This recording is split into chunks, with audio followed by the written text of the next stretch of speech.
అందరికీ నమస్కారం. సంధ్యా డివోషనల్ ఛానల్కి శుభాభివందనం. మీకోసం కొన్ని మంచి మాటలు. చెడ్డవాడు అందరినీ మోసం చేస్తూ ఇతరుల కంటే గొప్పగా బ్రతకాలని అనుకుంటాడు. అదే మంచివాడు తనకు ఉన్నదాంట్లో సంతృప్తి చెందుతూ తనకు ఇష్టం వచ్చినట్లు బ్రతకాలని అనుకుంటాడు. నాలుక కత్తి కంటే చాలా పదునైనది. అది రక్తం చిందించకుండానే ఎవరినైనా సరే నాశనం చేయగలదు. మనం చేసే పని తప్పు కాదు అని మనకు తెలిసినప్పుడు ఎవరికీ సమాధానం చెప్పాల్సిన అవసరం లేదు. భయపడాల్సిన అవసరం అస్సలు లేదు. ధైర్యంగా ఉండండి. నిన్ను ఆపగలిగేది నీ సోమరితనం. నిన్ను ఎత్తులో నిలపగలిగేది నీ యొక్క పోరాడే గుణమే. గుర్తుంచుకోండి, నాశనానికి ముందు గర్వం వస్తుంది. ప్రేమతో చేరదీస్తే క్రూర మృగాలు కూడా ప్రేమ చూపిస్తాయి. కానీ కొన్ని బంధానికి మాత్రం ఎంత ప్రేమ చూపించినా బాధని మిగులుస్తాయి. అన్నీ ఉన్న వాళ్ళకి నువ్వు ఎంత పెద్ద సహాయం చేసినా కూడా అది వాళ్ళ దృష్టిలో చిన్నదిగానే కనిపిస్తుంది. కానీ ఇవన్నీ లేని వాళ్ళకి ఒక ముద్ద అన్నం పెట్టినా చాలు, వాళ్ళకు నువ్వు భగవంతునిలా కనిపిస్తావు. కష్టం రాకపోతే సుఖం యొక్క విలువ తెలియదు. సుఖానికి అలవాటు పడిపోతే కష్టం వచ్చినప్పుడు ఏం చెయ్యాలో తోచదు. మార్పు అనేది తలుచుకుంటే రాదు, తెగిస్తేనే వస్తుంది. ఆనందం అంటే డబ్బు, ఆస్తులు సంపాదించడం కాదు, మనల్ని ప్రతిరోజు గుర్తుపెట్టుకొని ప్రేమగా పలకరించే మనుషులను సంపాదించుకోవడం. ఈ సమాజంలో నీరున్నంత వరకే బావికి విలువ, డబ్బు ఉన్నంత వరకే మనిషికి విలువ. నీరు లేని బావిలో చెత్త వేస్తారు, అలాగే డబ్బు లేని మనిషిని ఒక పనికిరాని చెత్తలా చూస్తారు. బోలెడు అనుభవాలతో కూడిన పుస్తకాలు ఇచ్చినా చూసి కూడా రాయలేని పరీక్ష జీవితం అంటే. గుర్తుంచుకో, నీ అనుభవమే ఒక్క సమాధానం. కులం లేనిది, మతం లేనిది, అలాగే హోదా లేనిది, బంధుత్వం కంటే కూడా గొప్పది, విలువైనది ఏదైనా ఉంది అంటే అది స్నేహం ఒకటే కాదంటారా? నీ కష్టాలకు అలాగే బాధలకు గజ్జెలు కట్టి అందరికీ వినిపించకు. ఇక్కడ వినేవారి కంటే నవ్వేవారే ఎక్కువ. ఎవరి బంధం కోసం, ఎవరి ధనం కోసమో మనం పాకులాడాల్సిన అవసరం లేదు. మన మాట, మన గుణం బాగుంటే అవి మన దగ్గరికి వస్తాయి. అర్థమైంది అనుకుంటాను. చిరునవ్వు అలాగే మౌనం సరిగ్గా వాడుకుంటే ఈ రెండు గొప్ప ఆయుధాలు. అవి నీ దగ్గర ఉన్నంత వరకు నీకు ఓటమి అనేదే ఉండదు.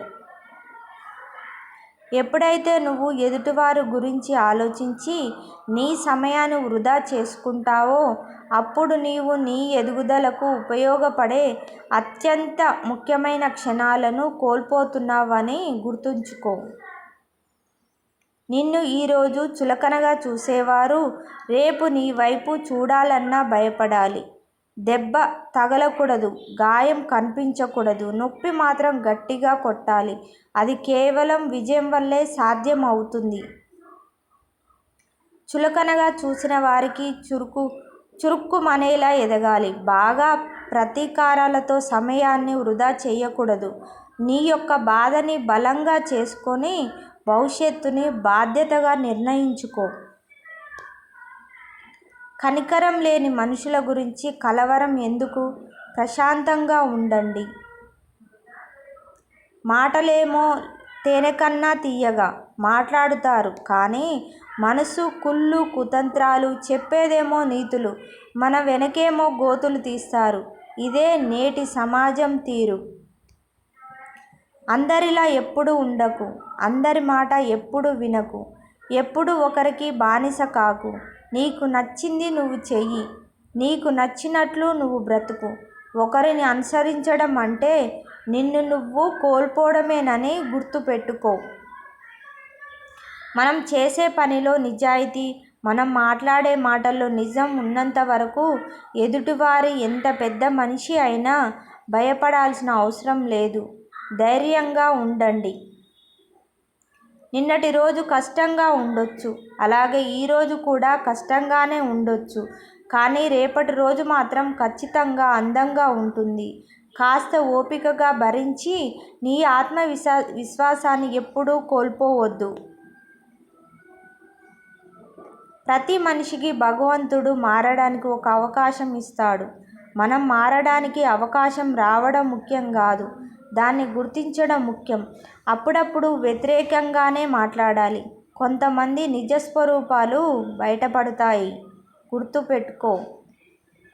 మనం అన్ని విషయాల్లో ఆస్తులు, అంతస్తులు చూస్తాం, కానీ ఒక్క స్నేహం విషయంలో మాత్రం మనసు మాత్రమే చూస్తాం. అదే స్నేహం యొక్క గొప్పతనం.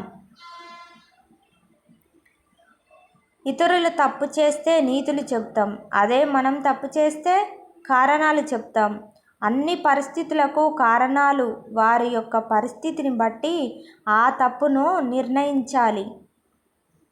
నీ యొక్క అర్హత గురించి మాట్లాడే వారికి ఈ ఒక్క మాటతో బుద్ధి చెప్పు. కాలం ఎప్పుడూ ఒకే చోట ఆగిపోదు అని గుర్తుపెట్టుకో. నమ్మకమైన, గౌరవమైన, ప్రాణమైన ఒకసారి పోతే మళ్ళీ తిరిగి రావు. బ్రతకడం గొప్ప కాదు, నిజాయితీగా బ్రతకడం గొప్ప. ఈ రోజుల్లో శాంతం, ప్రశాంతం, అలాగే మంచితనం అంటూ కూర్చుంటే ఎదుటివారికి మనం చేతకాని వారిలా కనిపిస్తాం. కష్టమైనా పర్లేదు, కొన్నిసార్లు కఠినంగానే ఉండాలి. జీవితం అంటే ప్రాణం ఉన్నప్పుడు బ్రతికేది కాదు, ప్రాణం పోయిన తర్వాత కూడా బ్రతకగలిగేది. సన్మానం పొందడంలో గొప్పతనం లేదు, దానిని పొందడానికి నీకున్న అర్హతలోనే గొప్పతనం ఉంటుంది. నిజాయితీ, అలాగే నీ పనిలో సాధించాలనే సంకల్పం, ఈ రెండూ ఉంటే పూరి గుడిసెలో ఉన్న బంగారు మేడలు కట్టవచ్చు, కాదంటారా? ఒక పురుగులా ఉన్నప్పుడు చీచీ అని మనం చిరాకు పడతారు. అదే పురుగు సీతాకోక చిలుకలా మారినప్పుడు తన అందాన్ని చూసి మురిసిపోతారు. మన జీవితాల్లో కూడా అంతే. కష్టాల్లో ఉన్నప్పుడు నిన్ను ఎవరు పట్టించుకోరు, విజయవంతంగా ఉన్నప్పుడు నిన్ను ఎవ్వరూ వదులుకోరు. వద్దని వదిలేసిన వారు మళ్ళీ పిలిచారు అని పరిగెత్తకు, ఎందుకంటే నిన్నుగా కోరుకునేవారు ఎప్పుడూ నీతోనే ఉంటారు. నీ నుండి ఏదీ ఆశించేవారు కాదు. అవసరం తీరాక ఇక అవసరం లేదు అని వదిలేస్తారు. వదిలేసిన వారు మళ్ళీ పిలిచారు అంటే మళ్ళీ ఏదో అవసరం ఉందని అర్థం. జాగ్రత్తగా ఉండండి. Thank you for watching. ధన్యవాదములు.